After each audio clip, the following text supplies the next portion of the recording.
Meaning of exclusion zone.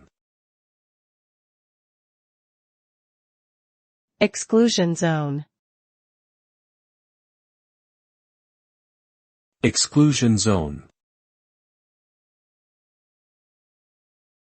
Exclusion zone. Exclusion zone.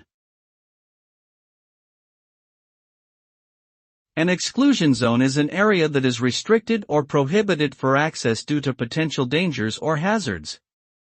This can include areas affected by natural disasters, nuclear accidents, or military operations. Typically, these zones are established to safeguard human health and protect property from further damage. In exclusion zones, access is forbidden or highly regulated to prevent the spread of harmful materials or prevent harm to people. Violating the exclusion zone can result in severe consequences, including injury, illness, or legal sanctions.